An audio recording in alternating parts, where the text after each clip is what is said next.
Tensions are rising high during this new age of conflict, where war between nations seems to break out almost with a frequency now, with even Japan and China starting to give each other a nasty side-eye.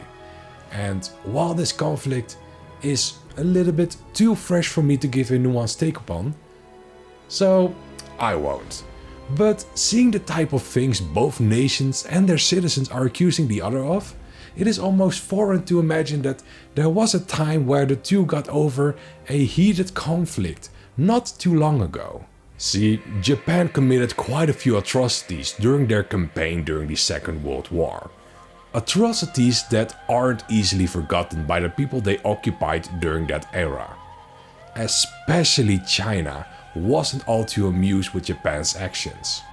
And Japan's nationalistic side also isn't a big fan of the people they conquered during their war either, with public opinions of the Chinese being one of the most negative opinions Japan has over another race. However, after the Cold War in 1972, relationships between Japan and China started going in a more neutral direction, with Japan helping with post-war development of China by funding over 25% of the Chinese infrastructure between 1994 and 1998. All fine and dandy, you might think. And it was kind of the case. I mean, yes, public opinion on the other side wasn't positive, but they also weren't publicly negative either, with the exceptions of the more radical groups of each nation. During the early 2000s, animosity was sadly building up again between Japan and China.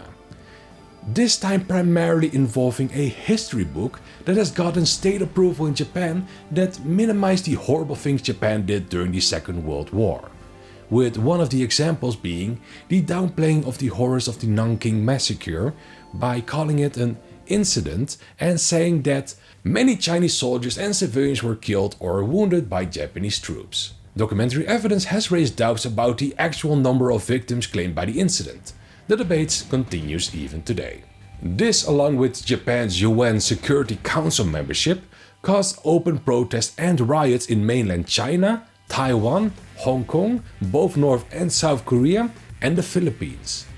In 2005, the anti-Japanese sentiment was rising. This sentiment ranged from peaceful protests near government buildings to attacking Japanese embassies and franchise businesses. Sadly, most of the businesses were owned by the Chinese people. This also wasn't just centralized on the streets. No.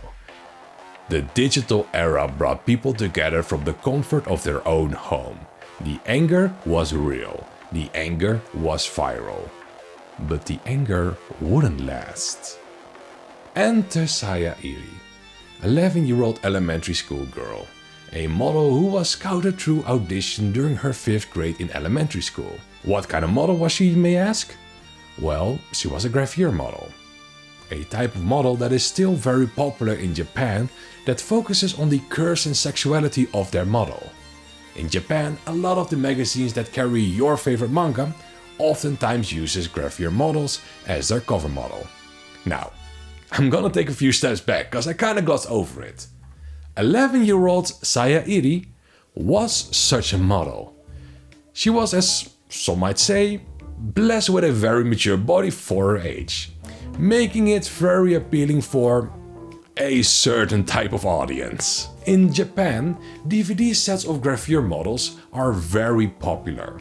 These include sets of photos and some videos of the girl during the shoot. The footage that you're seeing right now is of one of those DVDs, though I purposely decided that I would only use footage of her when she was 18 plus, unless needed otherwise, like when her first DVD dropped, it was called F-Cup Elementary Schooler, which caused quite a bit of impact into the Gravure DVD scene.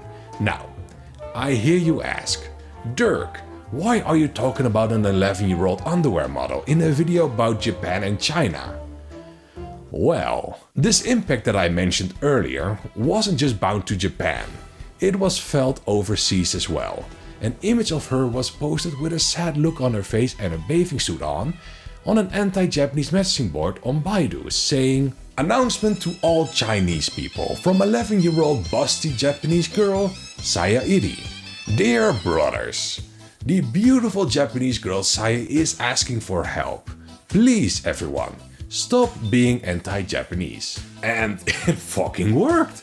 I'm not kidding. After this post, there was a significant drop of the anti-Japanese sentiment. Of course, it wasn't just the one post. This spread like wildfire. Soon she became the symbol of why Japan is worth loving instead of hating. It was so noticeable even that a Japanese news magazine, the Shukan Bunshun, even reported on it with the title "Support in the Anti-Japanese Movement Stopped by Beautiful 11-year-old with F-Cups." And yeah, that is what happened. China and Japan's relationship was mended, and for a long time, even the ultra-nationalistic side wasn't as vocal about their disdain than they were before. And as of what happened to Saaya Irie, well, she wasn't just a one-hit wonder. She continued being a successful model all the way through 2018, where she graduated from being a Gravure model on her own terms. During her time as a model, she joined several idol groups, played for several movies, voiced in several anime, and performed on several stage plays. Became the official face of Resident Evil's 15th anniversary, and was the youngest cover girl on the Japanese Playboy magazine. And while a lot of that is very weird because she was underage for most of that, that's still a very good resume to have for someone who just turned 30. Listen, what she did at her age is not recommendable to anyone. She has been very open and vocal about hating that period of her life, where after every photoshoot where she was forced to be sexy at a young age, she came home crying. She probably encountered more harassment and lecherousness than anyone should ever have at an age where she shouldn't be encountering any. There is no amending for the way that she had to grow up, but at least she got to become what she always wanted to be. Seeing as she mentioned that she wanted to work in the entertainment industry. She also mentioned that she has been taking dancing lessons from when she was 4, making it very clear that performing for people seemed like something that she was into at a very young age. And she also seemed to be doing very well as a person at the moment.